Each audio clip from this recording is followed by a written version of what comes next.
Well, howdy there, Internet people. It's Bo again. So, today we're going to talk about Biden mostly and how Biden is steering the Democratic Party as we move into the midterms. You know, Trump is in the middle of the worst couple weeks in modern American political history. It's just one thing after another, and it's all bad news. By contrast, Biden is racking up achievements, and those achievements are providing Democratic candidates something to run on. And a lot of them may not actually be things that he did. They may not be things that he's responsible for. But when the average American looks at the presidency, they kind of credit them with a lot of things that they don't actually have a whole lot of control over. And it's all breaking his way. At this moment, things are going his way. You look at the legislative side of things. You have the CHIPS Act. You have the PACT Act.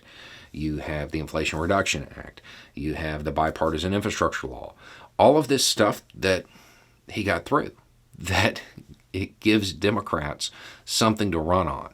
We did this. We, got this climate stuff through. We got that tax on big business that never pays anything. We got the cap on your insulin costs. It gives them stuff to talk about heading into the midterms, which are less than 90 days away. For a certain group of Americans, that strike in Afghanistan, that's going to go over really well with them. And then there's all the stuff that is not a direct effect from Biden.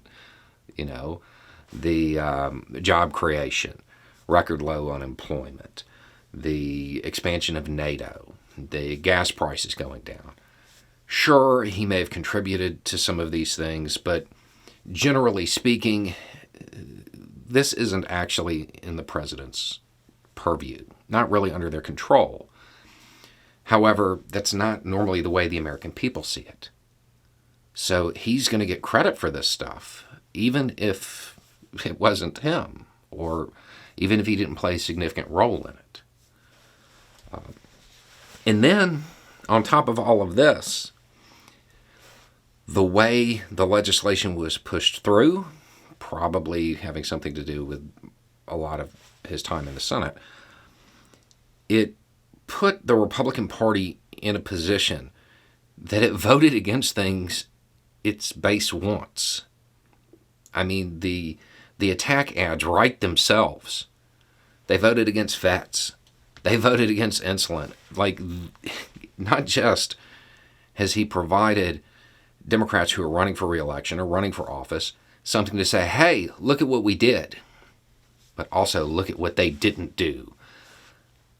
I mean, it's still 90 days away. A lot can happen, in that period. But moving into the midterms at this point, when you're looking at it, Biden has actually kind of done pretty well over the last couple of months. Definitely a rocky start, but as this stuff adds up, it's going to energize a lot of the base, and those independents who are going to be faced with a party that is just neck deep in trouble, and a party that is at least moving in a direction, more so than just standing still, trying to figure out what's going to happen to their chosen mascot.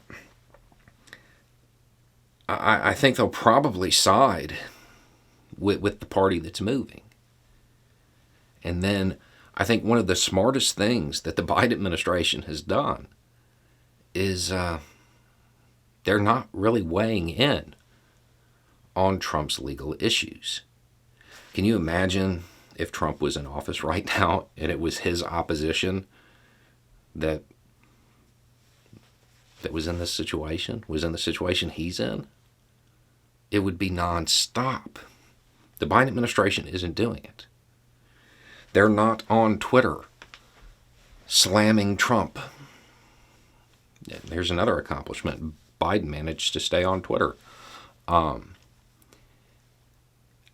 think that may actually carry a lot of weight with the average voter.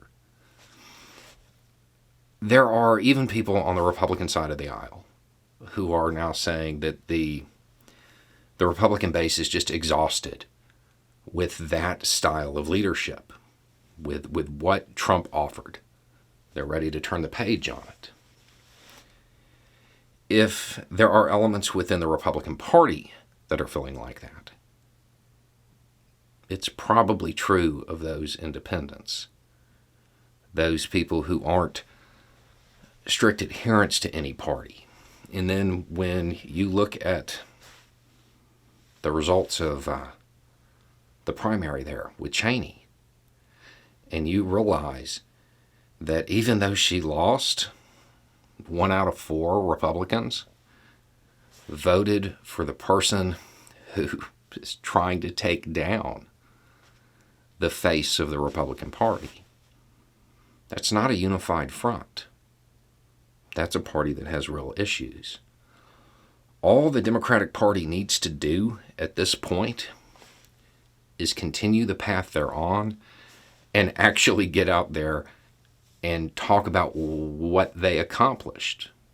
You know, there are going to be some people who are more progressive, who are going to look at this and, as always, good start, not enough. But for most Americans, this is more than Trump got done during his entire administration.